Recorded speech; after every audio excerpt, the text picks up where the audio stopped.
दोस्तों, मेरा नाम संदीप है और आप देख रहे हैं सैंडी बैकपैकर्स। आज हम जिस टॉपिक में बात करने वाले वो बहुत ही क्रिटिकल टॉपिक चल रहा है आजकल। तो हम आज बात करने वाले हैं हम चाइना के सामान का किस प्रकार से बहिष्कार कर सकते हैं और कैसे कर सकते हैं, क्योंकि इतना सारा सामान आता है हमारे पास चाइना का, तो हम एकदम से सारी चीजें तो बंद नहीं कर सकते हैं। तो हम क्या कर सकते हैं, हमें चाइना की ऐप अनइंस्टॉल कर देनी चाहिए। तो वो सही है, क्योंकि सबसे पहले जो हम काम कर सकते हैं वो ये है कि हम एप्लीकेशन सबसे पहले निकाल दें। उसके बाद अगर हम देखना चाहेंगे तो हम बाकी चीज पे फोकस कर पाएंगे। एप्लीकेशन क्योंकि एप्लीकेशन से उनका 3% जीडीपी हम गिरा सकते हैं, जो कि बहुत बड़ा है। I mean, लाखों करोड़ों रुपए का नुकसान हो सकता है उनका। उसके बाद अगर हम बात करें तो दूसरा है कि हम उसकी इलेक्ट्रॉनिक आइटम्स बंद कर सकते हैं। बट इलेक्ट्रॉनिक आइटम्स में एक प्रॉब्लम है कि हमारे पास ऑप्शंस नहीं है कि हम कौन सा सामान खरीदे इलेक्ट्रॉनिक में, कौन सा नहीं खरीदे, क्योंकि हमारे पास जो इलेक्ट्रॉनिक में फोन है वो बहुत ही लिमिटेड ऑप्शंस है हमारे पास। ओप्पो वीवो ने पूरा मार्केट घेर रखा है, तो हमारे पास लास्ट में कोई ऑप्शन बचता ही नहीं है। तो हमारे पास जो ऑप्शन हम यूज कर सकते हैं वो सैमसंग, सोनी, नोकिया। फिलहाल हमारे पास ये ऑप्शन है जो कि चाइना के प्रोडक्ट नहीं है, किसी और देश के प्रोडक्ट है, और हम ही इसको मीनवाइल अपना सकते हैं। मेन बात ये है कि अभी जैसे ही इंडिया ने एंटी चाइनीज प्रोडक्ट के ऊपर कैंपेन स्टार्ट करा है, उसके बाद चाइना ने मेड इन चाइना लिखना बंद कर दिया है। ठीक है, वो उसके अलावा पीआरसी लिख रहा है। अगर आप कोई भी कपड़ा खरीदते हैं तो उसमें पीआरसी लिखा होगा, पीपल ऑफ रिपब्लिक चाइना। तो उसका थोड़ा ध्यान देना कि हमें पीआरसी, मेड इन पीआरसी वाली भी चीजें नहीं खरीदनी है।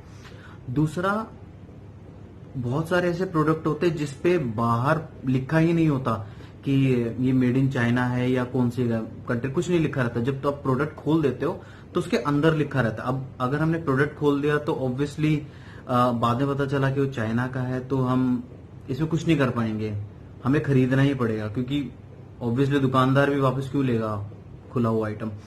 तो इसमें सबसे इंपॉर्टेंट जो चीज सामने आती है वो है बारकोड।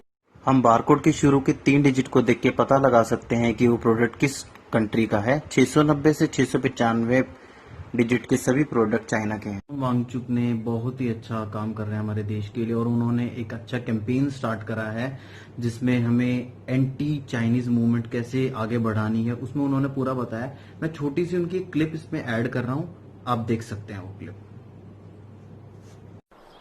तो दोस्तों, आप में से बहुत से लोगों का, खासकर पत्रकारों का ये सवाल आया मेरे लिए कि ये जो ट्विटर ने अमूल के ऐड को दबाया या फिर गूगल प्ले स्टोर ने कई ऐप्स को दबाया, इस बारे में मेरी क्या प्रतिक्रिया है, और जो ग्लोबल टाइम्स में ये आर्टिकल निकला है इसके बारे में। तो सबसे पहले तो मैं ये कहूंगा कि अगर ट्विटर ने अमूल के इस ऐड को दबा दिया, फिर बाद में बहाल भी किया, या फिर गूगल प्ले स्टोर ने हमारे कुछ ऐप्स को हटा दिया जो कि चीन के प्रति संवेदनशील था उनके नजर में, तो ये बहुत अच्छी खबर है। इसका ये मतलब है कि हमारी जो दवा है वो असर कर रही है। आप लोग जो इतने बड़े संख्या में अपने ऐप्स अनइंस्टॉल कर रहे हैं, सामान को बहिष्कार करने का कॉल दे रहे हैं पूरे देश में, जो कि इस सर्वे में, जिसमें न्यूज 18 कहती है कि 91%, 91% भारतीय चीन के सामान को बॉयकॉट करना चाहती है। तो इसका असर हो रहा है चीन पर, जिससे कि वो मजबूर होकर ट्विटर पर दबाव डाल रहा है, गूगल प्ले स्टोर पर दबाव डाल रहा है कि वो इन चीजों को दबाए। तो ये इसका एक ही मतलब मैं समझता हूं कि हमारी दवा का असर कर रहा है। तो लगे रहिए, आप का काम बहुत आगे तक जा रहा है। जहां तक ग्लोबल टाइम्स के इस लेख की बात है, तो फिर मैं यही कहूंगा कि इसका भी अर्थ यही है कि उन पर हमारे इस बॉयकॉट का असर हो रहा है, वरना ग्लोबल टाइम्स किसी भी ऐरे गैरे बातों पर तो टिप्पणी नहीं करेगी।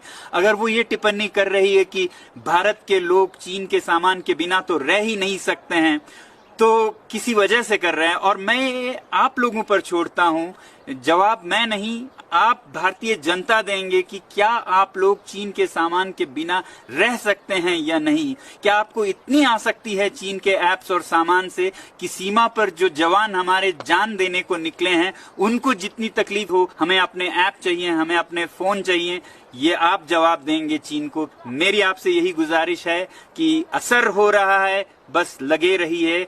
आप हैं सिपाही वॉलेट के और आप देश के लिए जान नहीं जिंदगी देने वालों में से हैं और दूसरी तरफ हमारे सैनिक जान तक देने के लिए निकल चुके हैं।